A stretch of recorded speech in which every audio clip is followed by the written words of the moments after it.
ॐ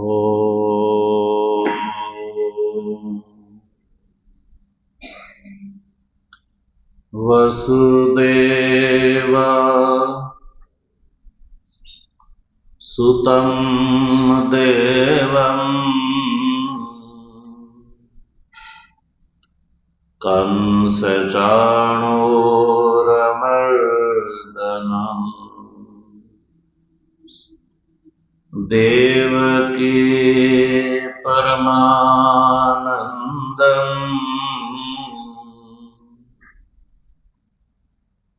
कृष्णं वन्दे जगद्गुरु।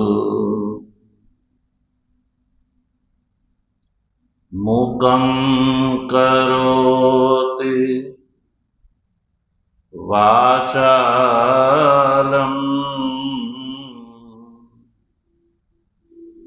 पङ्गुं लङ्घयते गिरिं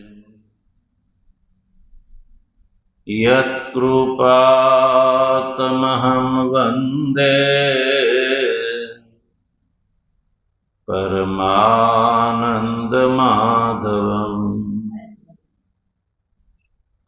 शङ्करं शङ्कराचार्यं केशवं बादरायणम्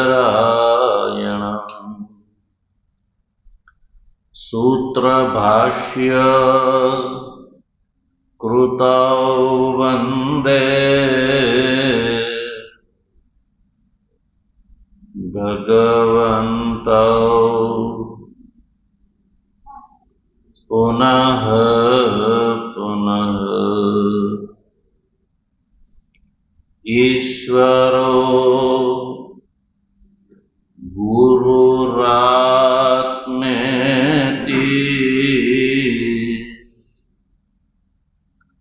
मूर्तिभेद विभागिने व्योमवद् व्याप्तदेहाय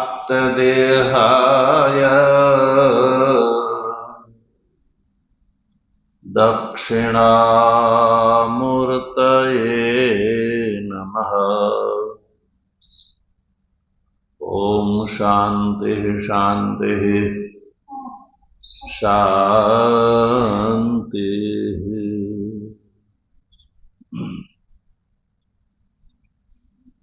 तत्वजिज्ञासु सज्जनों, ભગવાનની પરમાનુકંપાથી શ્રીમદ ભગવદ્ ગીતાના પુરુષોત્તમ યોગ નામના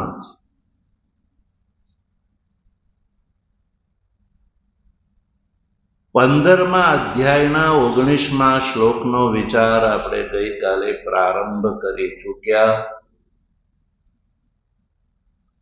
શ્લોકનો ઉચ્ચારણ કર્યું, સંધિ વિગ્રહ કર્યો, ત્યારબાદ પદોને વાક્યમાં ગોઠવી અને વાક્યનો સામાન્ય અર્થ જાણ્યો. ત્યારબાદ આ શ્લોકના અવતરણમાં ભગવાન ભાષ્યકારે જે કહ્યું એ પણ સમજી ચૂક્યા. ત્યારબાદ જે શ્લોક ઉપર ભાષ્ય છે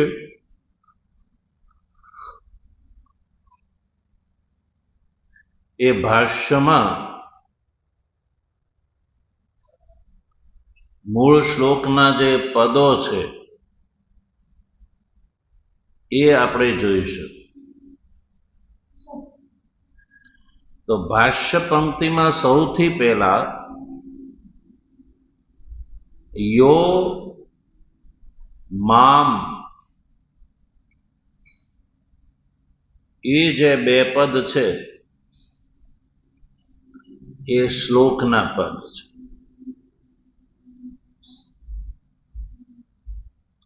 પછી ઈશ્વરમ યથોક્ત વિશેષણમ, પછી જે એવમ પદ છે એ શ્લોકનું પદ છે.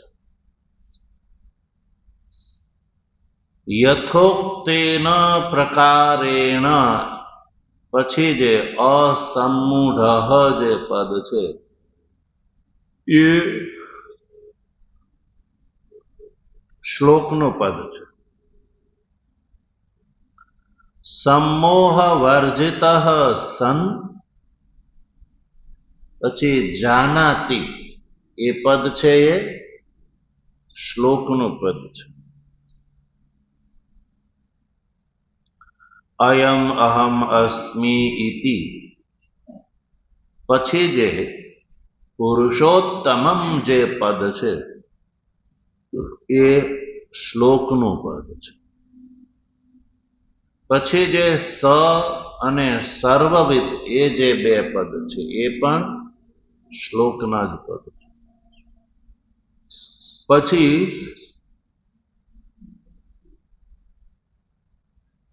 સર્વાત્મના સર્વમ વેત્તિ ઇતિ, સર્વજ્ઞઃ સર્વભૂતસ્થમ ભજતિ એ જે પદ છે એ શ્લોકનું પદ છે. મામ એ શ્લોકનું પદ છે. સર્વભાવેન એ પણ શ્લોકનું પદ છે. સર્વાત્મ ચિત્તતયા હે ભારત, ભારત એ પદ છે એ પણ શ્લોકનું પદ છે. તો આ જે શ્લોકનો જે ભાષ્ય ગ્રંથ છે એ ભાષ્ય ગ્રંથમાં ભગવાન ભાષ્યકારે શ્લોકસ્થ પદોને જે રીતે પંક્તિમાં વણ્યા છે એ પદોને આપણે અલગ થી સમજી ચૂક્યા. આના કારણે કયા પદનો ભાષ્યકારે શું અર્થ કર્યો છે એ ખ્યાલ આવી જાય છે.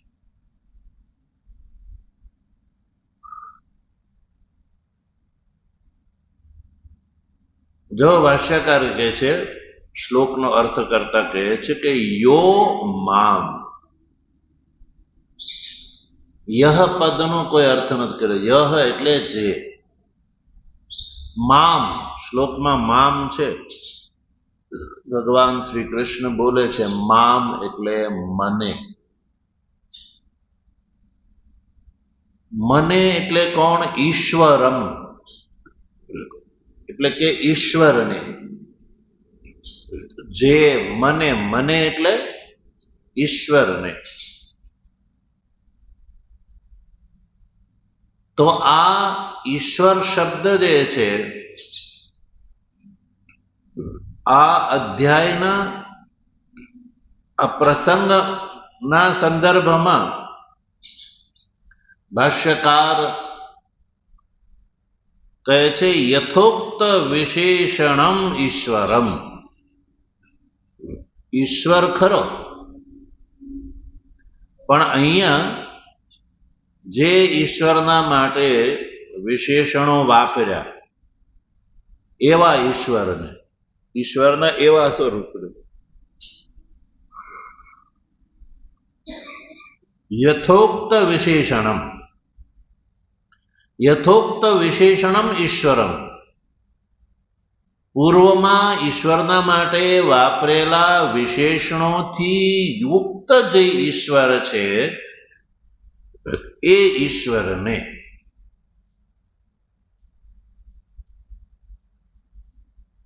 તો યથોક્ત વિશેષણ એટલે પહેલા જે વિશેષણોની વાત થઈ ગઈ તો એ યાદ રહેવી જોઈએ. ઈશ્વરને માટે આ પૂર્વમાં કયા વિશેષણોનો પ્રયોગ કર્યો? ભાષ્યકારે તો યથોક્ત વિશેષણમ એટલું જ કહી દીધું. એટલે પૂર્વમાં કહેલા વિશેષણોથી યુક્ત ઈશ્વરને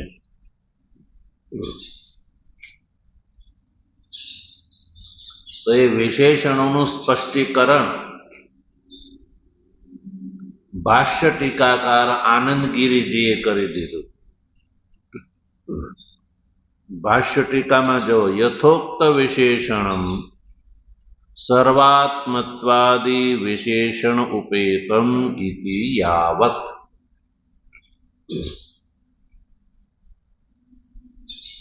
વિશેષણથી અભિપ્રાય છે સર્વાત્મત્વાદિ, કે જે સર્વાત્મત્વાદી વિશેષણોની ચર્ચા થઈ કે નહીં પાછળ 12, 13, 14 અને 15 આ 4 શ્લોકના માધ્યમથી સર્વાત્મત્વ અને સર્વ વ્યવહારનું આસ્પદત્વ એ જે આપણે સમજી ચૂક્યા, સર્વાત્મત્વ અને સર્વ વ્યવહારાસ્પદત્વ. જો 12, 13 અને 14 આ 3 શ્લોકમાં જેનું સર્વાત્મત્વ બતાવ્યું,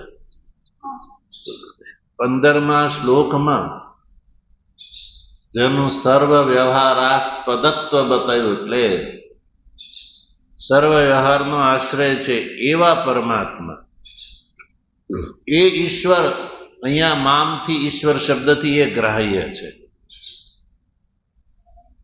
એટલે મામનો અર્થ કર્યો ઈશ્વરમ અને યથોક્ત વિશેષણમ, એટલે કે સર્વાત્મત્વાદી સર્વ વ્યવહારાસ્પદત્વાદી વિશેષણોથી યુક્ત જે ઈશ્વર છે એ ઈશ્વરને એવમ, મૂળ શ્લોકમાં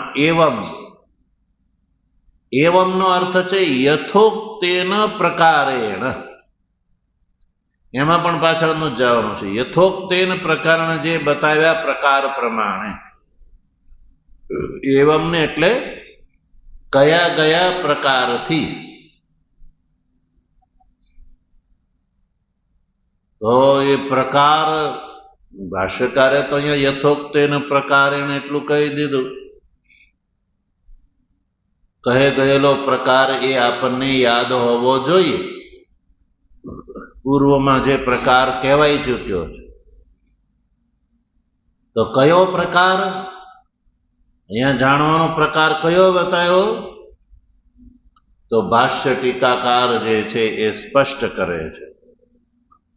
ક્ષર અક્ષર અતિતત્વમ યથોક્ત પ્રકાર. કેવા પ્રકારથી? તો પરમાત્મા ક્ષર અને અક્ષર આ બેવથી અતીત છે એ પ્રકાર, એ પ્રકારથી જાણવાનું છે કે પરમાત્મા આ જે સર્વાત્મત્વાદી અને સર્વ વ્યવહારાસ્પદત્વાદી વિશેષણોથી યુક્ત જે ઈશ્વર કહો, આત્મા કહો, જે ક્ષર અને અક્ષર થી જે અતીત છે એ પ્રકારથી, આ પ્રકારથી સર્વાત્મત્વાદી વિશેષણોથી યુક્ત જે ઈશ્વરને જાનાતી, જાણે છે, પણ વચ્ચે જાણવા વાળા નો સ્વરૂપ બતાવ્યું અસમ્મૂઢ.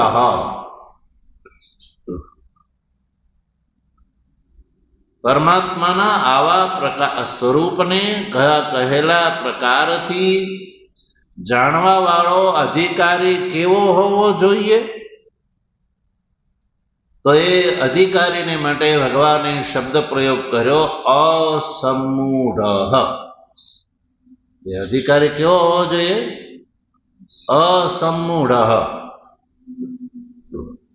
એટલે સમ્મૂઢત્વથી રહિત હોવો જોઈએ. તો ભગવાન શ્રી કૃષ્ણે જેને માટે અસમ્મૂઢ એવો પદનો પ્રયોગ કર્યો. અધિકારીનું વિશેષણ છે, જાણવા વાળા અધિકારીનું વિશેષણ છે. અસમ્મૂઢ નો અર્થ કર્યો સમોહ વર્જિત. એ અસમ્મૂઢ પદનો અર્થ છે સમોહ વર્જિત. એટલે કે જાણવા વાળો અધિકારી કેવો હોવો જોઈએ? સમોહથી વર્જિત હોવો જોઈએ. જો સમોહથી વર્જિત અધિકારી છે એ જે પ્રકાર બતાવ્યો ક્ષર અક્ષર અતિતત્વ, એ પ્રકારથી કહેલા વિશેષણથી અર્થાત સર્વાત્મત્વાદી વિશેષણથી યુક્ત પરમાત્માને જે જાણે છે, એટલે અધિકારીને માટે કહ્યું કે સમોહ વર્જિત.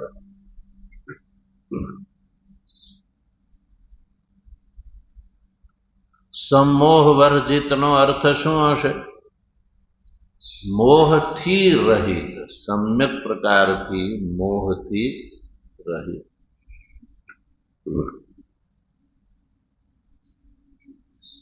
ભાષ્ય ટીકાકાર એ સમોહ વર્જિત એ પદનું પણ સ્પષ્ટીકરણ કરતા લખે છે સમોહ વર્જિત સમોહેન દેહાદિષુ આત્મીયત્વ બુદ્ધ્યા રહિત ઇત્યર્થઃ.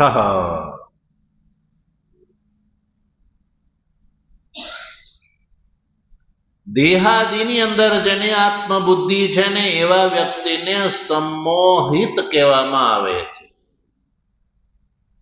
આ દેહ છે એ જ મારું સ્વરૂપ છે. દેહની અંદર આત્મબુદ્ધિ વાળો જે છે એ મૂઢ છે. કેવો છે? મૂઢ. સમોહ, સંમોહિત એટલે મૂઢ. દેહની અંદર જેને આત્મબુદ્ધિ છે એટલે કે હું દેહ છું, દેહ મારો છે, દેહ સાચો છે, એને મોહ કહેવામાં આવે છે. આત્મા દેહથી જુદો હોવા છતાં એ આત્માની ઓળખાણ ન હોવાના કારણે આ દેહની અંદર હું પણ, દેહની અંદર મારા પણ અને દેહની અંદર સાચાપણાની બુદ્ધિ જેને છે એવા વ્યક્તિને મોહયુક્ત કહેવામાં આવે, મોહિત કહેવામાં આવે, સંમોહિત, મૂઢ કહેવામાં આવે. સમોહ વર્જિત નો અર્થ છે દેહાદિની અંદર આત્મબુદ્ધિથી રહિત.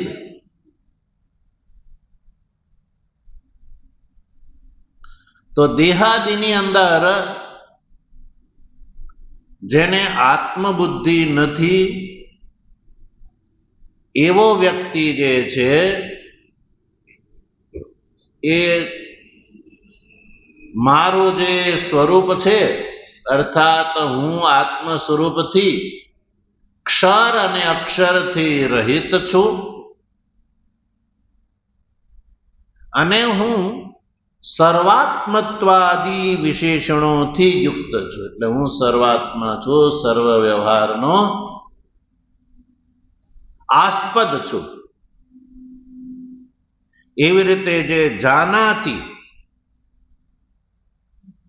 સમોહ વર્જિત સન, સમોહ વર્જિત થઈને જાનાતિ એટલે કે જે જાણે છે, અધિકારી જે જાણે છે, દેહાદિની અંદર આત્મબુદ્ધિથી રહિત જે અધિકારી જાણે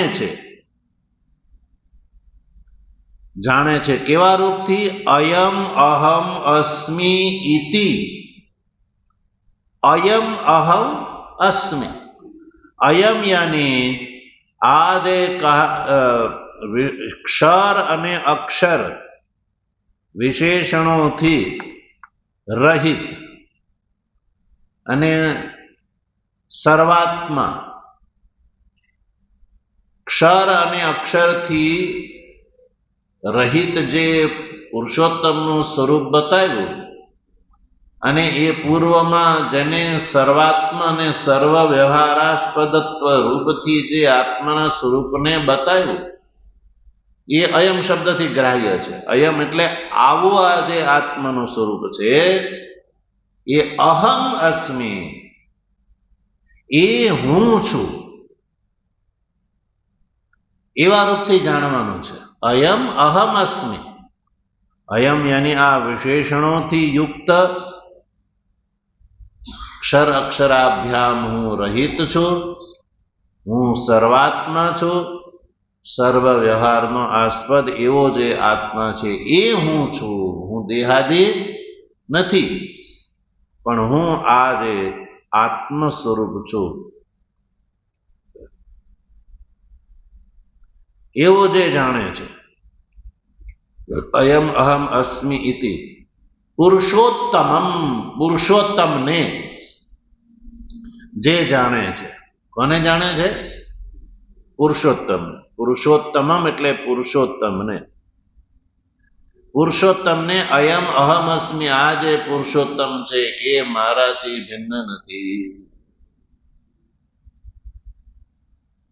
પુરુષોત્તમનું સ્વરૂપ કેવું બતાવ્યું? ક્ષર અને અક્ષર પુરુષથી ઉત્તમ. અને 12, 13, 14 ને 15 જેના માટે સર્વાત્મા અને સર્વ વ્યવહારાસ્પદત્વ નું વિવેચન કર્યું, એવા પુરુષોત્તમને, એ પુરુષોત્તમ મારાથી જુદા નથી, એ જ હું છું, એવા રૂપથી જે જાણે છે, તો એવા અધિકારીને માટે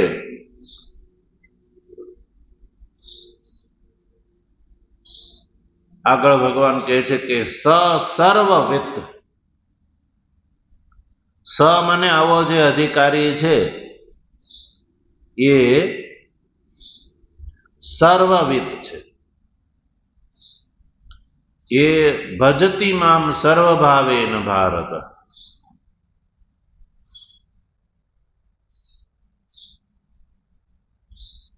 સર્વવિત્ત. એ અધિકારી પછી કેવો થઈ ગયો? સર્વવિત્ત થઈ ગયો. સર્વવિત્ત શબ્દનો ભાષ્યકાર અર્થ કરે છે સર્વાત્મના સર્વમ વેત્તિ ઇતિ સર્વજ્ઞ.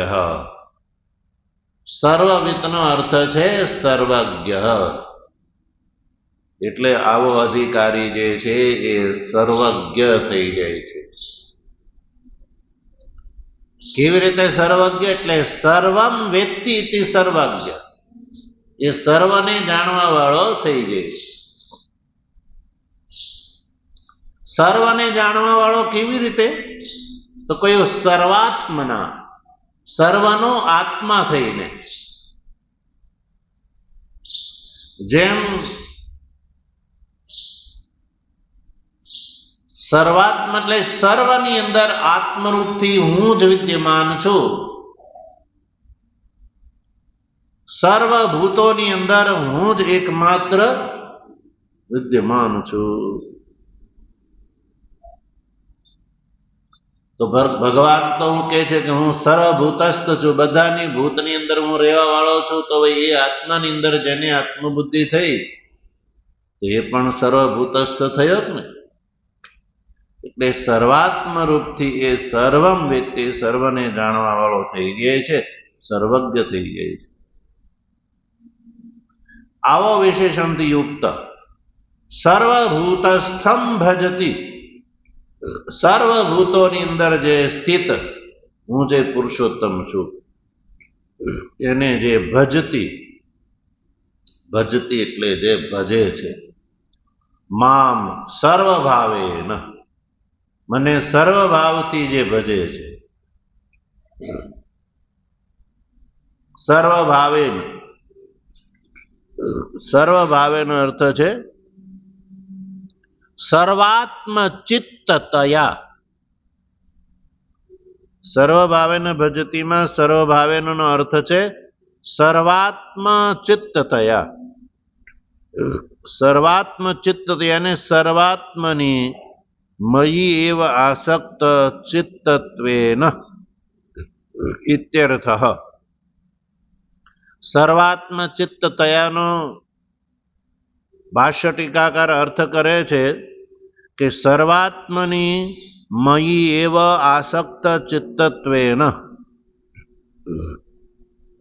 સર્વાત્માની અંદર, સર્વાત્મા કોણ છે? ભગવાન કહે છે કે હું, એટલે હું જે સર્વાત્મા છે એ સર્વાત્માની મયી એટલે મારામાં જ જેનું આસક્ત ચિત્ત છે એ આસક્ત ચિત્ત દ્વારા મામ ભજતી, જે મને ભજે છે હે ભારત,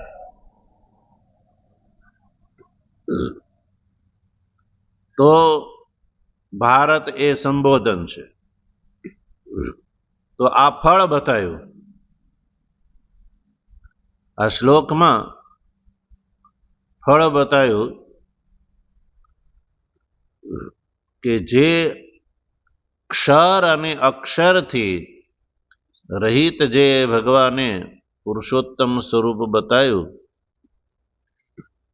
ક્ષર પુરુષથી અક્ષર પુરુષથી રહિત જે ઉત્તમ પુરુષનું સ્વરૂપ ભગવાને બતાવ્યું, 12, 13, 14 ને 15 આ શ્લોકની 4 શ્લોકમાં જેનું સર્વાત્મ સ્વરૂપ અને સર્વ વ્યવહારાસ્પદ સ્વરૂપ જે આત્માનું બતાવ્યું એ આત્મા હું છું. અને આવું જે જ્ઞાની, જે અસમૂઢ અધિકારી પણ આ આત્મ સ્વરૂપને જે જાણી લે છે તે સર્વવિદ થઈ જાય છે, સર્વજ્ઞ થઈ જાય છે. જે પુરુષોત્તમને જાણે છે તેનું ફળ બતાવ્યું સર્વજ્ઞત્વની પ્રાપ્તિ. સર્વવિદ થઈ જાય છે ને સર્વજ્ઞ થઈ જાય છે. તો સજ્જનો, આ રીતે ભગવાન શ્રી કૃષ્ણએ 19મા શ્લોકમાં આવું કહ્યું. તો પરમાત્મા જે છે પુરુષોત્તમ રૂપથી ભગવાને જેનું વર્ણન કર્યું એ પુરુષોત્તમ એ જ મારું આત્માથી મારું સ્વરૂપ છે, હું એનાથી જુદો નથી. એવો જેને બોધ થઈ જાય છે તો સર્વવિદ ભજતી, એ સર્વવિદ થઈ જાય છે અને સર્વજ્ઞ થઈ જાય છે. આવું ભગવાને ફળ બતાવ્યું. આ રીતે આ 19મા શ્લોકનું જે ભાષ્ય છે એ ભાષ્યનો આપણે વિચાર કરી ચૂક્યા. સર્વજ્ઞત્વની પ્રાપ્તિ રૂપ ભગવાને આમાં ફળ બતાવ્યું. હવે આગળના શ્લોકમાં જે ભગવાન કહેશે એ ભગવાનની કૃપા હશે તો આપણે આગળ એનો વિચાર કરીશું. ઓમ વસુદેવ સુતં દેવં કંસચાણૂરમર્દનમ દેવકી પરમાનંદમ કૃષ્ણં વંદે જગદ્ગુરું. મૂકં કરોતિ વાચાલં પંગું લંઘયતે ગિરિં यत्कृपातमहं वन्दे